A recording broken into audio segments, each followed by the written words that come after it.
Hello అండి, నమస్తే. ఇప్పుడు మాట్లాడబోయే టాపిక్స్ వచ్చేసి 5I countries. 5I countries strongly supporting Canada. ఈ 5I కంట్రీస్ ఏంటి, వీటి ఆబ్జెక్టివ్ ఏంటి అసలు అని చూసుకుంటే 5I కంట్రీస్లో మనకు ప్రధానంగా USA, UK, Canada, New Zealand and Australia ఉంటుంది. సో ఈ కంట్రీస్ యొక్క ఆబ్జెక్టివ్ ఏంటంటే ప్రధానంగా వాళ్ళు కావాల్సినటువంటి common security interest, particularly intelligence related information షేరింగ్లో ఒక కంట్రీ చాలా హెల్ప్ చేసుకుంటూ చాలా కోఆర్డినేటెడ్ మేనర్లో ఈ కంట్రీస్లో ఇంటర్నల్గా ఎలాంటి డిస్టర్బెన్స్ రాకుండా పర్టికులర్లీ ఇంటెలిజెన్స్ పాయింట్ ఆఫ్ వ్యూలో ఈ 5 countries USA, UK, Canada as well as Australia, New Zealand కలిసి పనిచేస్తూ ఉంటాయి. ఈ క్రమంలో ఈ 5I కంట్రీస్ కెనడాని ఎందుకు సపోర్ట్ చేస్తున్నాయి, దీనివల్ల ఇండియాకు వచ్చిన ఇబ్బంది ఏంటి అని చూసుకుంటే ఈ 5I కంట్రీస్ అని ఒక గ్రూప్గా ఉన్నాయి. ఇందులో కెనడా కూడా గ్రూప్ ఉంది. ఈ కెనడా కూడా గ్రూప్గా ఉన్న ఈ క్రమంలో 2023లో ఒక ఖలిస్తానీ యాక్టివిస్ట్ హర్దీప్ సింగ్ నిజ్జర్ని కెనడాలో మర్డర్ జరిగింది. సో ఆ మర్డర్ వెనకాల ఇండియన్ డిప్లొమాట్స్ యొక్క హస్తం ఉంది. ఇండియన్ గవర్నమెంట్ ప్లానెడ్ మర్డర్ కెనడాలో చేయించిందనేసి 5 డిప్లొమాట్స్ని యాజ్ వెల్ యాజ్ హై కమిషనర్ని అందరినీ కెనడా ఎక్స్పెల్ చేసేసింది. మా దేశం వదిలి మీరు వెళ్ళిపోండి అనేసి October 19th కల్లా మా దేశం విడిచి వెళ్ళిపోండి అనేసి ఒక ఆర్డర్ జారీ చేసింది.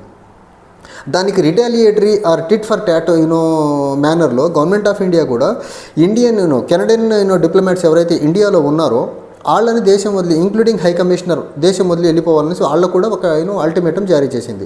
సో 2 దేశాలకు సంబంధించినటువంటి కెనడా యాజ్ వెల్ యాజ్ ఇండియాకు సంబంధించినటువంటి డిప్లొమాట్స్ ఎవరైతే ఉన్నారో రెస్పెక్టివ్ కంట్రీస్కి వెళ్ళిపోవాలని October 19th కల్లా దేశం వదిలి వెళ్ళిపోవాలని 2 కంట్రీస్ ఒక ఇష్యూని ఆర్డర్ని జారీ చేశాయి. ఈ క్రమంలో ఈ 5 దేశాలు 5I కంట్రీస్ అన్నీ కెనడాలో జరిగిన ప్రో ఖలిస్తానీ యాక్టివిస్ట్ హర్దీప్ సింగ్ నిజ్జర్ మర్డర్ని బేస్ చేసుకుని 5I కంట్రీస్కి కెనడాని చాలా స్ట్రాంగ్గా సపోర్ట్ చేసుకుంటూ వచ్చాయి. ఈ క్రమంలో అసలు ఇండియా యొక్క డిప్లొమాటిక్ ఇమేజ్ ఏ రకంగా ఉండబోతుంది గ్లోబల్లీ అంటే, ఇప్పుడు చెప్పిన 5I కంట్రీస్లో ప్రధానంగా 3-4 ప్రతి కంట్రీ గ్లోబల్లీ చాలా సిగ్నిఫికెన్స్ ఉన్న కంట్రీస్, తర్వాత అన్ని డెవలప్డ్ కంట్రీస్గా ఉన్నాయి. అన్ని డెమోక్రటిక్ కంట్రీసే. మళ్ళీ ఇండియా కూడా ఇక్కడ డెమోక్రటిక్ కంట్రీనే. ఈ డెమోక్రటిక్ కంట్రీగా ఉంటూ ఒక కంట్రీ ఇంకో కంట్రీ యొక్క ఇంటర్నల్ అఫేర్లో తలదూరుస్తున్నదేసి కెనడా నుంచి ఇండియా మీద వస్తున్న ప్రధాన వాదన. ఇండియన్ డిప్లొమాట్స్ ఏదైతే హర్దీప్ సింగ్ నిజ్జర్ యొక్క మర్డర్ కెనడాలో జరిగిందో దాన్ని పొలిటికల్ ఇంటర్ఫీరెన్స్తో ఇండియన్ డిప్లొమాట్స్ దగ్గర నుండి యాక్టివిటీస్ని మానిటర్ చేసి చేయించారనేది కెనడా నుంచి వస్తున్న ప్రధాన వాదన.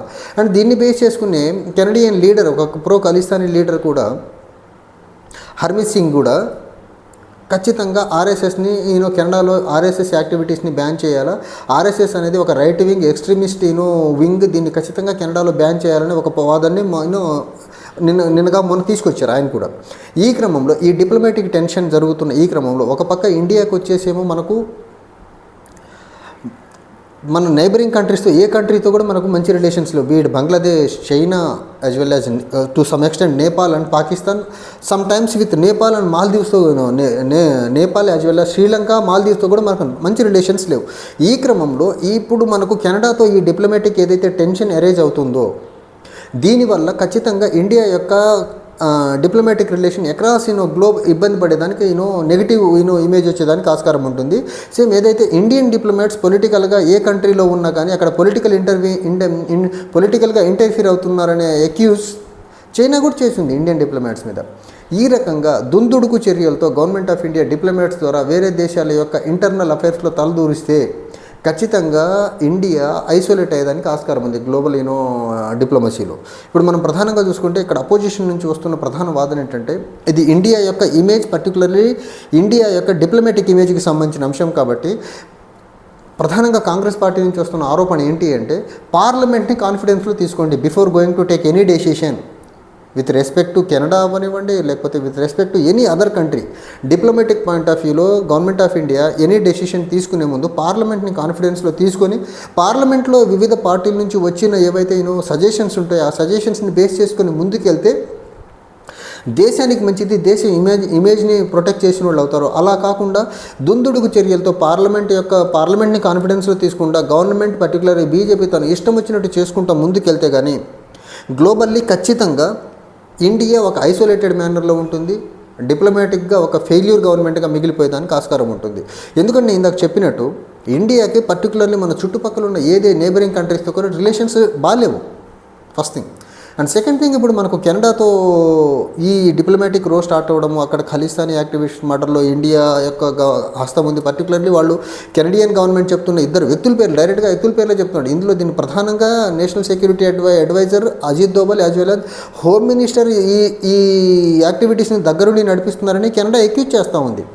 సో దీనికి గవర్నమెంట్ ఆఫ్ ఇండియాకి ఎలాంటి సంబంధం లేదనేసి ఒక ప్రాపర్ ప్రూఫ్ అండ్ ఎవిడెన్స్తో గవర్నమెంట్ ఆఫ్ ఇండియా గ్లోబల్లీ తన మా దగ్గర మేము అలాంటి చర్యలకు పాల్పడలేదనేసి చెప్పే ప్రక్రియ, చూపించే ప్రక్రియ చేస్తే తప్ప ఖచ్చితంగా ఇప్పుడు ఏదైతే కెనడా చాలా సీరియస్గా తీసుకుంటూ ఈ అంశాన్ని, దానికి 5 కంట్రీస్ మద్దతు పలుకుతున్నాయి. ఖచ్చితంగా ఇండియా యొక్క ఇమేజ్ని, డిప్లొమాటిక్ ఇమేజ్ని డెఫినెట్గా టార్నిష్ చేసేలానే ఉంది.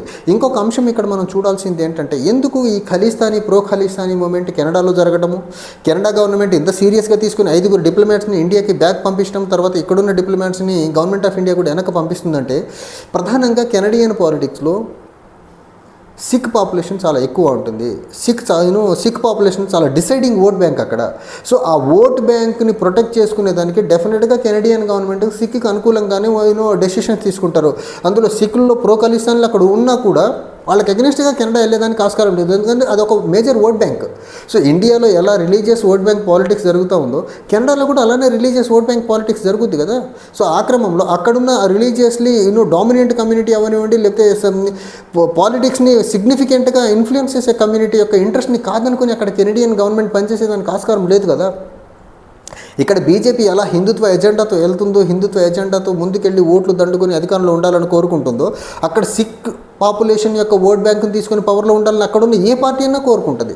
సో దీన్ని ఇక్కడతో ఫుల్ స్టాప్ పెట్టి ఇండియన్ గవర్నమెంట్ యొక్క డిప్లొమాటిక్ ఇమేజ్ని టార్నిష్ కాకుండా ప్రొటెక్ట్ చేసుకునే ప్రయత్నం గవర్నమెంట్ ఆఫ్ ఇండియా చేయాలి ఇక్కడ.